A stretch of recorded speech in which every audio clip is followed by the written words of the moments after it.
Is this on? Can you hear me? Good? Okay. Welcome to Kannapolis Church of Christ Sunday morning Bible study. Glad to see everyone here and welcome all those who are online. Let's begin this class with a prayer. Please bow with me. Father in heaven, we thank you for this time we have together as a family to study your word. We thank you for the word that we have that gain insight, knowledge into what's happened, into your will for us, and examples for us as far as how to live our lives and how to follow you. Thank you for your Son, his perfect sacrifice on that cross. Thank you for what it means for us, the hope and promise of eternal life with you. I pray this in his holy name. Amen. We're still in Acts 19. I intend on wrapping it up this morning. We'll see. We went over some things that were I kind of rushed through the last part of the chapter, and I want to make sure that I'm going to revisit some of that so that we can give it its due justice. What we have in Acts 19 is Paul in Ephesus. As we've discussed, Ephesus is a major city of the time, and its claim to fame is it has a temple to Artemis or Diana, depending on it's a Roman or Greek translation. It's the same goddess that either way, but it's a massive temple. It is kind of the central part of their civic life in Ephesus.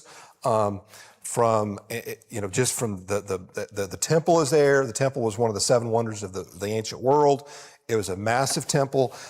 It was a lot of ceremonies, a lot of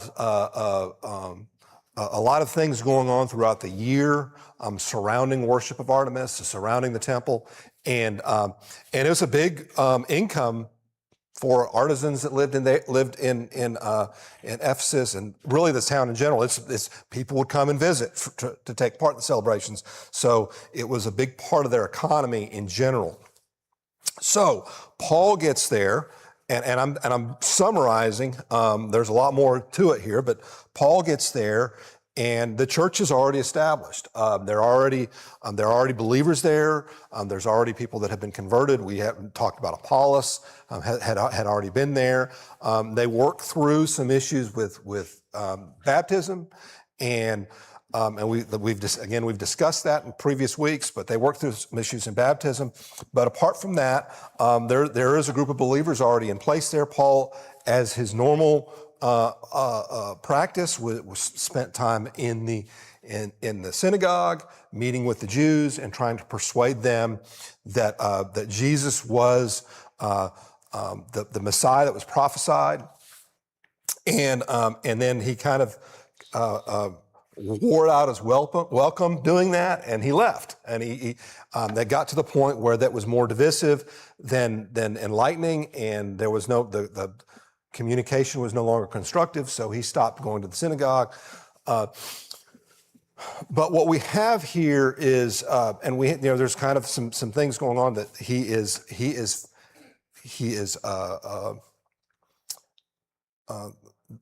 through him miracles are being done, which is of course bringing great attention to him, and so the church is growing, and it's growing, and it's growing, and it's growing.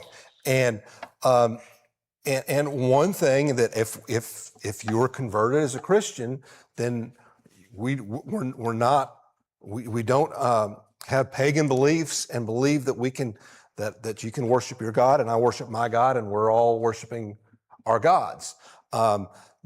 We as Christians, we believe there is one God, and so those that converted are no longer worshiping Artemis, are no longer partaking in those celebrations, are no longer purchasing idols, and other things, are just completely removed from that part of society. So we have an example here, and this starts in verse 23, about a silversmith who gathers up the workmen and saying, these people, and he's pointing at Paul primarily, are changing things here, and he's turning people away from worshiping Artemis, which is turning people away from purchasing our products, and they end up basically turning it into a riot.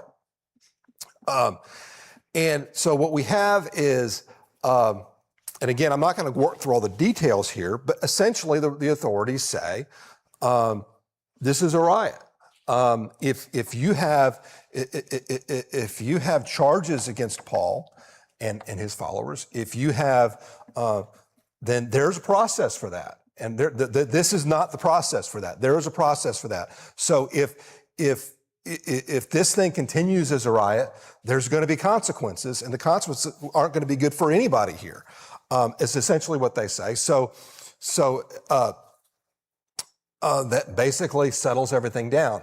But the point is, and I want to come back to, because I touched on this in the last week's lesson, and I want to make sure we give this, I think it's due attention, is that the question that the town clerk, and when we think of town clerk, we think of someone like an administrative position or a low-level administrative person, but this is someone of great authority, and he says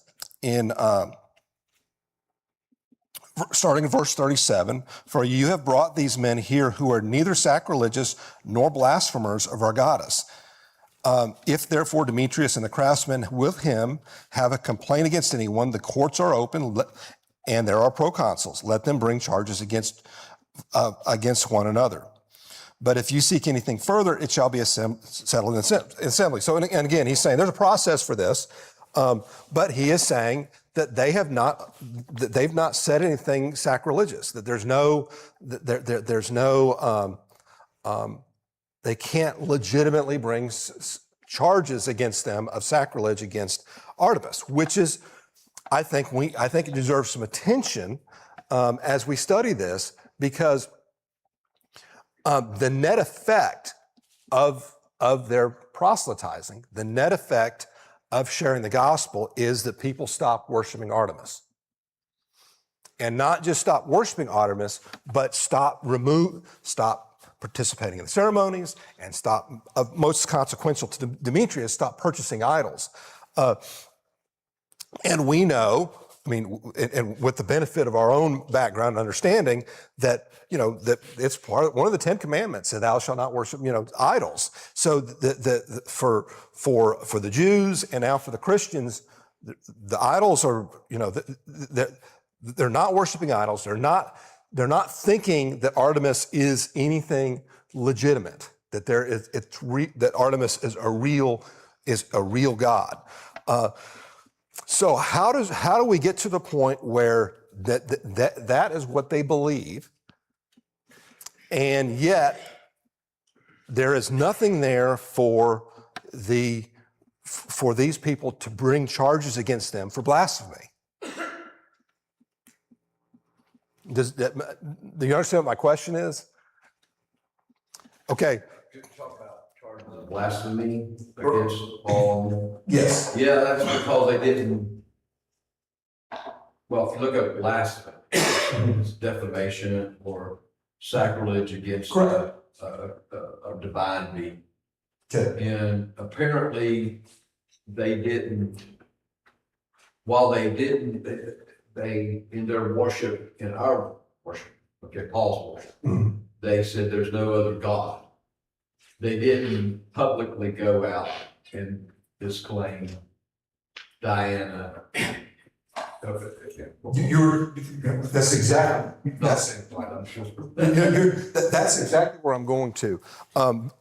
The question is, how can they not be blasphemous and yet turn people away from Artemis? How do they do that? Well, number one is it's clear they're not going around the streets saying, you all are worshiping false gods and false idols. They're not walking around the street saying those words.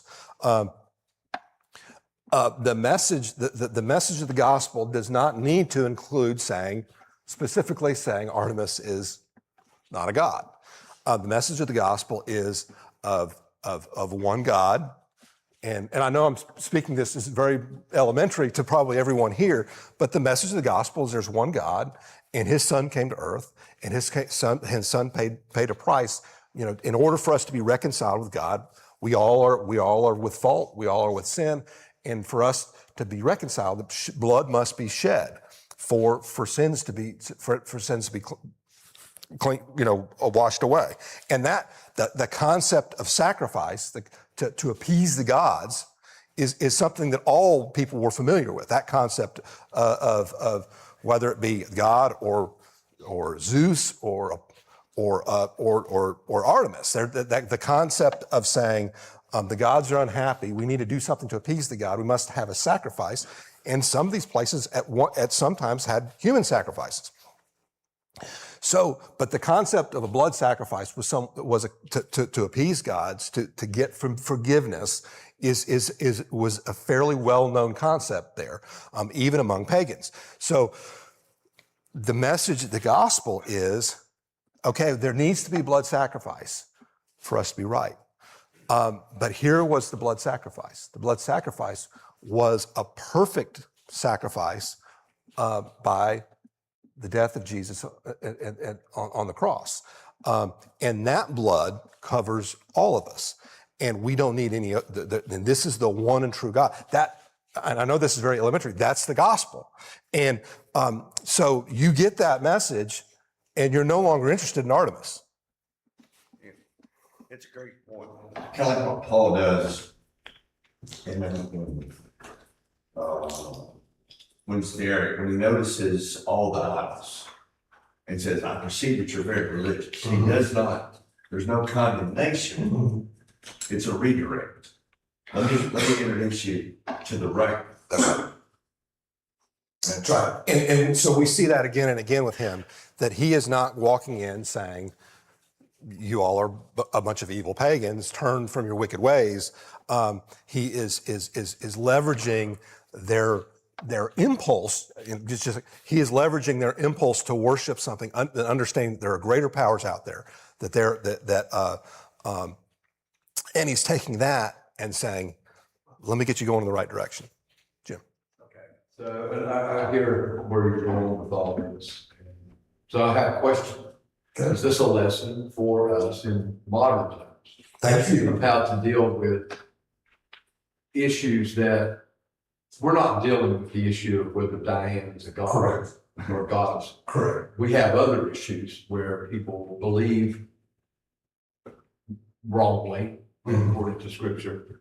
So, and I have seen people, other religions out on the streets, condemning people verbally. Correct. To me, it seemed to be getting much traction and changing people's minds. Correct. But I guess I'm asking you if you want to elaborate on how that. That's exactly where I was going with this. Thank you very much. Yeah. So the next point, the next question is: so what does this mean for us? What's the takeaway for us in 21st century America? And you're right. We don't have a temple to Artemis or any other pagan god that we don't have a society that is engaged in clearly, evidently pagan practices. So what does it mean for us? Well, I mean, and I'm open for discussion because this is I don't have all the answers here, but I think in a general sense, it means that. And we see this with Paul's ministry. We see this with Jesus' ministry. Who did Jesus condemn? He condemned the religious leaders. When he came into individual people that were living their lives as best they can and maybe doing wrong and maybe involved in sin, he was not, he was, if they had a penitent heart and they were open, he was not just condemning them for their evil practices. So we have, so what, if we, I'll summarize where I'm at on this. If we have, we believe that we're right, and we approach, Brett. Okay, I'll finish my thought. If our approach is confrontational, if our approach is that we're gonna debate someone and win that debate and convert them, I think we're probably not going to be very successful in that. And we don't have a lot of evidence. Well, we have a little bit of evidence of that with Paul dealing specifically with the Jews. I think that there was a lot of that when he'd visit the synagogues and interacting with rabbis and Jewish leaders and using, but in general, the gospel is the gospel, and we don't need to talk about specifically saying this is wrong or that's wrong when talking about the gospel. Brett. Philippians 1, 16, 17 talks about what I believe you're talking about here. The one preached Christ of contention, supposing to add afflictions and bonds, but the other of love, knowing that I am set for the defense of the gospel. Over and over again, we see Paul and others talking about the defense. Not aggression, not attacking, not abusing or what have you, but defending the gospel. Right. It's a defensive standpoint. And, you're talking about, well, we don't necessarily have idols today. Well, we just did some sense. I was going with it. And I'm just going to go ahead and say it someday, and I like this, but, some of us have political leanings that become our idols because we think that individuals can't do anything wrong. Mm-hmm. We need to be in the mode of defending the gospel, not defending politics. Right. And not defending other things. I mean, I'm sitting here, all sorts of things come to mind relative to our idols today, and we ought to be careful with. But this concept about defending, over in James verse as well, this defense of the gospel is, I'm going to be logical. 2 chapters ago in Acts 17, we were talking about how Paul approached people. He used logic. He reasoned with them, is the word. And that's not an attack, it's reasoning, it's a discussion, it's a two-way discussion. Right. It's being involved with each other to get there. It's not, you're wrong, I'm right, you're wrong. Listen to me. Well, you're right, and I mentioned it earlier. It was, we don't have a temple to Artemis here, and we don't have graven idols here, but mankind has always struggled with idolatry, and it comes in different forms. And we absolutely struggle with idolatry today in modern day America, even though we don't have a temple, we don't have people buying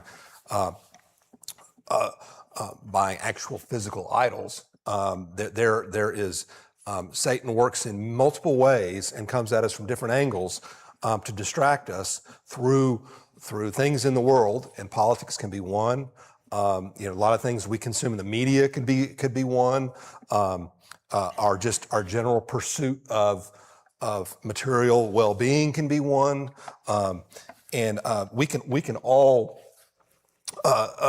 we are all subject to struggling with idolatry, even though the form is different now than it was then. So the question here is, and I think, is how best to approach it, and how best to approach it in a way that we can find receptive hearts. And obviously, just coming right out, starting with condemnation it will turn people off instead of people eager to hear. This is a whole subject you can have a whole classes on this, on and on and on about, the idols that we have today, the fact that they are essentially dead ends. We see a lot, on the surface, society right now is life is as good in 21st century America, life is as good as it's ever been. If you look at it from a health standpoint, from a technology standpoint, from the ease of we don't, a lot of the, you look at 100 years ago, 50 years ago, 200 years ago, a lot of the people a lot of things people struggle with in life are gone. Yet we have terrible problems with addictions. We have terrible problems with drug abuse. We have terrible problems with mental health in society. Just a second. And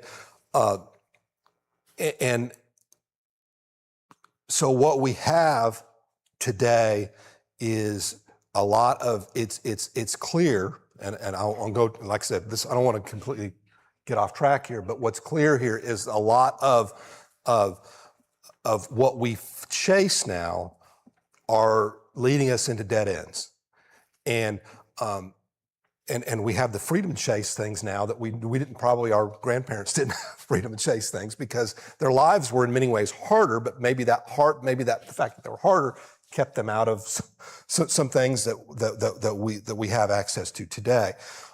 So point being is that what Paul is dealing with here, what we're dealing with today, it may appear different, but at its core, it's the same issues, the same problems. Jim.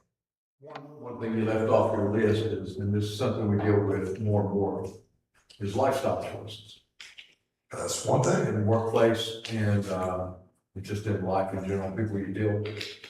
And the approach that I have taken is that I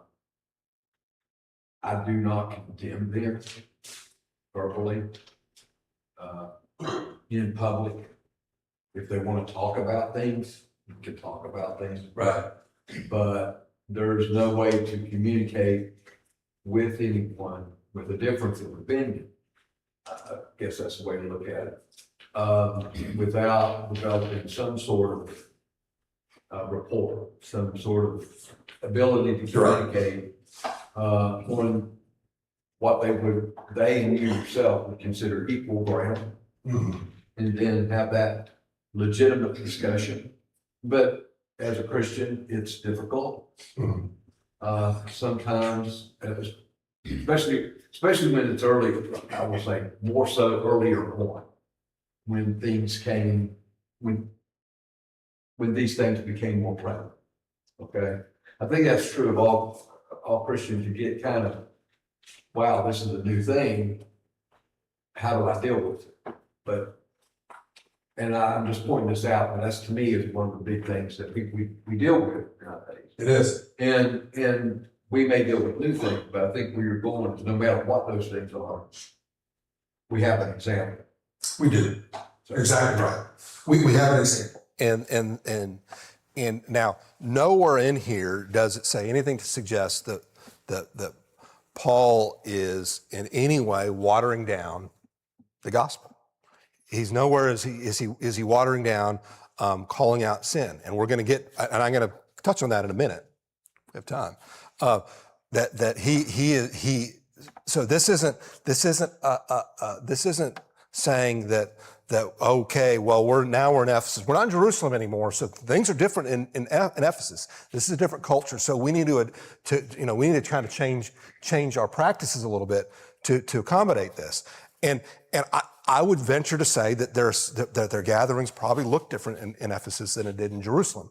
But as far as what sin was, as far as how we worship God, was the same. And if we know anything about Paul, is he's rigidly consistent in a lot of ways. And so we have so this is not, just to be clear, this is not saying that we need to just accept people and accept practices and just say everything's okay. This is not about our doctrine or our theology. This is about our approach. And we have the example from Jesus, and we have the example of the apostles, especially Paul here, of not approaching people in a hostile manner, approaching people in love. And I can imagine Paul sitting down and listening. Exactly. In the beginning. And then once he hears what they've got to say, then he starts, because at that point he can look at them and say, okay, I hear what you're saying, instead of immediately saying, you're wrong. And let me tell you what. I've had a lot of experiences. I've learned the hard way. You've got to have a rapport. You've got to have a relationship. They've almost got to feel like you understand before you can, your hearts have almost got to meet in certain ways.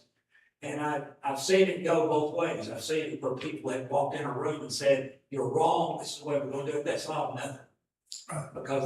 But I can almost see Paul sitting and just listening for a little while before he started talking. And meeting them where they're at. That's right. Instead of a canned presentation. The closest thing we have today to what Paul experienced,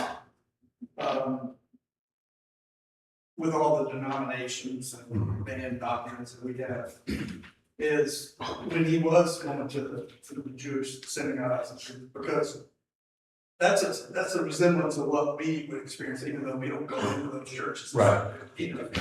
I mean, he was dealing with people that were religious and were following the law at that time, the whole law. So he was able to say, well, you don't have to do this animal sacrifice. You don't have to, go in and do the Sabbath and all those things. So that's the closest thing that we have, because we have a lot of religious people in this country. I think there's like 3,000 denominations worldwide. So that's the challenge we have. How do you infiltrate that? So you almost have to wait for an opportunity to come to you. You can't really go in. You have a better chance of bringing somebody to the Word that's not engaged in it at all. In terms of, them already have a preconceived with sauerkraut, that's what I believe in. Because they believe some of what we believe. There's more to that, yes. But they've taken it and, kind of twisted it into some man's doctrines in there. So that's what makes it difficult. And then with with Paul and dealing with, idols and stuff, that was, that's totally different than what he experienced going through his Jewish people. That's correct. So it's just difficult today. Where do you jump in? It's almost like somebody's got to ask. And And, we need to, and so what does it mean for us? We need to be involved with people. We need to be open. And we need to be the type of people that others would look to, would want to have, idea, visit with someone that others would look to for advice and that knows they care. I think I remember Dr. King, Martin Luther King said something one time in his journey. He said, see a man that's down and struggling, we may want to share the word. You may ask yourself, if I help that man that's in need, question is, I may ask, what's gonna happen to me? What's the sacrifice? And the other thing is, if I don't help that man, what's gonna happen to him? Mm-hmm. We have the example of, the parable of the Good Samaritan, which I think is kind of the kind of thing that he's talking about. And as we go about our lives, are we like this and doing our thing, or are our eyes open and we see people that are in pain, we see people that are in need, and we're sensitive to that. And so you're absolutely right. That's relevant here. That's and we certainly see that's what Paul did. Paul was, and Jesus even more so. That they spent time with people that were in pain. They spent time with people that were suffering spiritually, suffering physically, and had genuine empathy and attention with them. I suspect, I don't know that Paul says this in here, but he prayed a lot.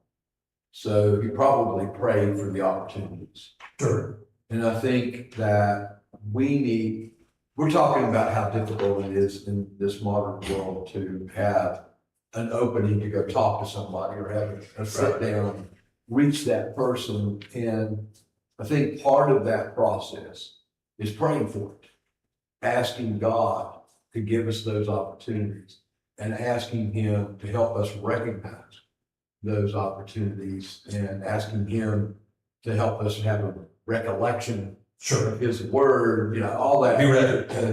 Because it all starts with God. Mm-hmm. And we can't do it without Him. Yeah. And so I don't know that we always, I'll be honest, I haven't always prayed for that. Right. They get the opportunity for recognition for that. Mm-hmm. I probably all should do that more. Pardon? We all should probably do that more. Yeah. Okay, so just to kind of wrap up this little area here, we have the example of Paul having great impact in his ministry, and I say it's him. I mean, he's building on what Apollos started, and we see other names here that are involved. But the church is growing very rapidly in Ephesus, and he's been there. I think he'll by the time he leaves, he'll been there about 2 or 3 years, and we're about to pivot to him going somewhere else. And I think he's probably, in his mind, he's thinking he's done what he can do there. He's got the church up and running. Probably not probably, because we'll get to it in the next week or two. There's elders there. And they are so. I think he feels like that the church is on firm footing, and he can move on. I will touch on before we move on, and him with him leaving Ephesus.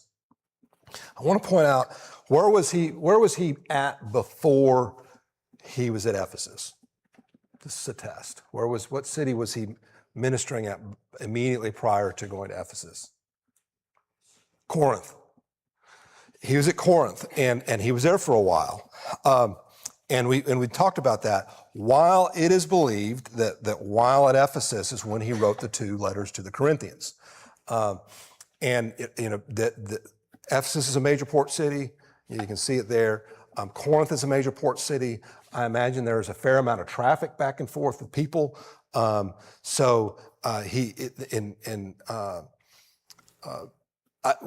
one can assume that he's pretty well clued into the church at Corinth and things that are going on there, and better than in other places where the communication there might be more of a lag. But the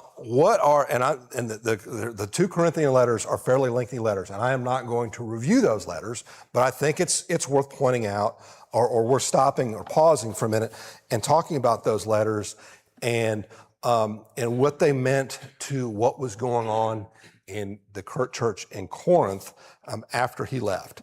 So if we remember, we talked about the first missionary church journey was to the churches in Galatia, and and then after he left, he got word on things that they were doing, things they should have been, things they shouldn't have been, and he sent a letter to them. And the letter to the Galatian church, the churches in Galatia, was, if we remember, those churches had a large Jewish community in those areas, and there was a large Jewish element to the early churches in those areas. And you can see the Galatians, Iconium, Lystra, Derbe, that's the Galatian area. They had so what is the letter to the Galatians? The letter to the Galatians is saying, y'all have forgotten everything that I've taught. Basically saying that they're essentially reverted to Judaism and reverted to believing that following the law is the path to salvation, instead of accepting the blood of Jesus. So that was the issue with the letter to the Galatians. So he writes 2 letters to the people in Corinth. What are the 2 big concepts in the letters to the Corinthians? Anyone want to make a stab at it? I know you can do it. Go ahead. You can go ahead and go with one anyway. Well, the first one confirms that they had sent Paul questions. Mm-hmm. There are several things going on. There's some things going on, right? Conflict of the spirit, or taking each other to court. There was an individual involved in sin in the church. Everybody knew about it. They were addressing it. Remember. So essentially, yeah. Okay, the big things in the letters to the Corinthians is, first was division. The church was divided. And in one, and one division was, or one fault line was, people saying, I follow Paul, someone else saying, I follow Apollos, and someone saying, I follow Jesus, and they're all kind of pulling in different directions, and it's extremely upsetting to Paul. It's extreme, and we know from other sources, it's not in the New Testament, we know from other sources, it was extremely upsetting to Apollos that this was going on, and their names were being used as in terms of a division. So one big issue in the church in Corinth was division, that they were not on the same page. Now, this is my personal opinion. This is not what it says in the letters, but when there's church division, people like to say, in most cases, there's some exceptions to this, but in most cases, a church division, people will talk about that we're divided over some firm, solid theological disagreement. That's what they're going to say. The reality, though, is that there's typically a lot more to it than a simple disagreement over some worship form or something else. You have people that can't get along. You have people, there may be egos involved. You may have hurt feelings. You may have residual baggage that people had from previous experiences, or maybe some things happened between members years ago, and there's just kind of a fault line there that's always down. That they may say that we're arguing over this, or we're dividing over this issue, but the real issue is something deeper. And my suspicion is, in what we see was going on in the church at Corinth, was that there's a whole lot. This was not about someone saying, well, Paul said this and Apollos said that, So we are arguing over the finer points of theology. I would suspect there's a whole lot more going on there, that you got some people that just can't get along. And there may be some people with that have not completely let go, and I'm about to get to this, of pagan practices and pagan lifestyles and how you live your lives and how you interact with people. But there's a whole lot more going on there. But the bottom line was the church was not one. The church was not together, and they were split and subdividing for various reasons. So that's the number one issue that just jumps out in the Corinthian letter is that the church is divided. The second one, as Kirk pointed out, is that there is a whole lot of sin that is being accepted. There's a whole lot of sin by members of the church that have not left their pagan practices. They've not turned from their pagan practices, and there's a whole lot of sin, which is interesting. Again, we know that when he was there in Corinth, that the Jewish community was very small there. So the problems in this church are very, very different than the problems of the churches in the Galatians. Problems nonetheless, but the problems here, instead of being people turning to Judaism, this is kind of reverting to Judaism, I guess would be the best way to put it. In the church in Corinth, it's people that are reverting to or never having really let go of paganism and the pagan lifestyle and what is acceptable, what is considered right, what is considered wrong. They've not turned away from that. So there's a lot of talking about, as Kirk points out, sexual immorality, different types of immorality, how you interact with fellow Christians. And there's people, there are members that are taking each other to court.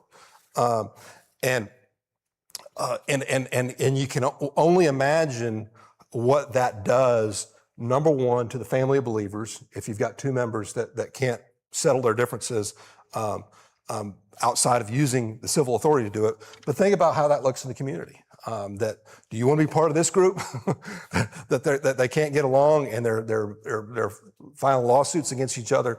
So those are the two big problems. So that you read the letters to the Corinthians, that's the big issues that he's addressing. So it is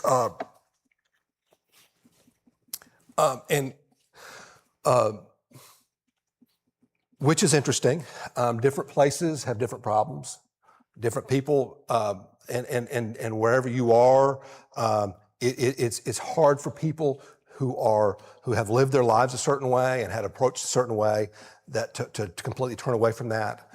Once they become Christians, they tend to bring that with them. Brett? I mean, we know based off where they're at, there were many gods, all the rest of many gods, and the unknown God. But when you think about the proximity and what Greece was doing at the time, they were very much into philosophy and human philosophy at that, starting to lean on their own understanding of the world, their own understanding of, well, putting humans as the center of things. Right. And so that was another struggle Corinth had, was this idea of who is the authority? And how does God fit into this humanism that we're hearing all about? We all become, let's just say, our environment.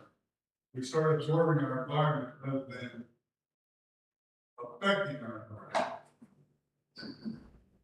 So they're being affected by their environment just like we are today. Yes. But Paul's going, no. Yes, they Christ-centered. It's easy. You're exactly right, and that's what's happened in with the Galatians, and that's what's happened with the Corinthians. That we probably have a blind spot. There's probably things that we do, the way we live our lives, that Paul would, in a loving way, in a brotherly way, would call out, and we just think, well, it's just what's wrong with that? It's just that's the way people live. And there's probably people in the Corinthians who continue in Corinth who continued some practices that we would look at and say these are evil practices, these are sinful practices, and they're thinking, well, that's this is just how people live their lives.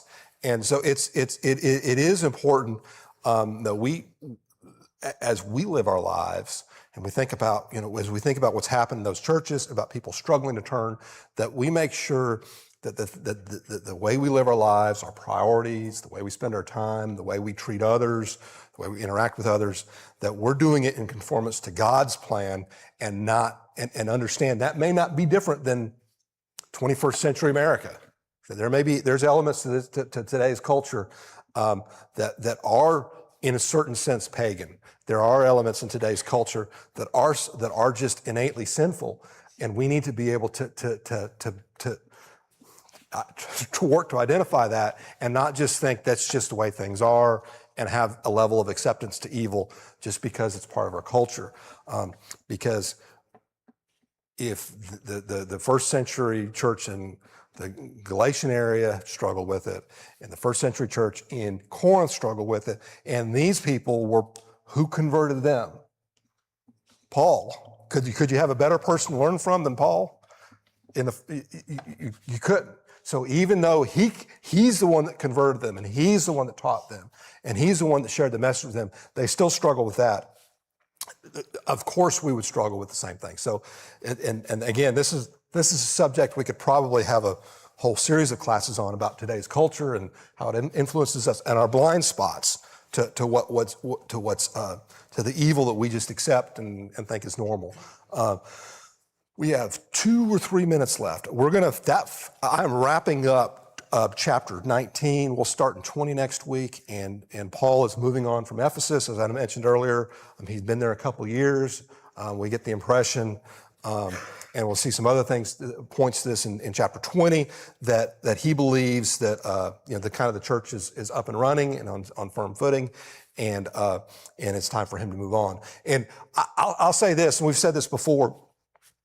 We have the example that we have of him. We talk about, and I've mentioned this, that we see missionary journey, we see a map, and we see he's gone. And when we think of a journey, we don't think of spending somewhere. We call it a missionary journey, but that's his life. He's spending a year here, spending 2 years there, spending 3 years there. That's not really a journey. Now we may look at that as a journey, but that is his life, as he is a missionary, and he is going to different places to spread the gospel. He's not going to these places and having a gospel meeting and spending a week or two and then going somewhere else. He is living he is living and working with these people, but his intention is never for it to be about him. His attention, and as when we think about missionary, working with missionaries, a missionary, especially a missionary in a foreign field, should kind of their goals should be that they have an exit plan. They get the church up and running and get leaders, grow leaders in the church and have some maturity in the church. And be able to, after a certain period of time, go on to somewhere else. That's the example that Paul has. So we get the impression that he thinks that his time, even though they would disagree with the members of the church in Ephesus would disagree with him, that he's thinking his time is done there and it's time to move on. And we will get into that next week. Any closing comments? 9:45. Thank you for attending. For those of you that are online, thank you for joining, and we'll be back on in about 10 or 12 minutes.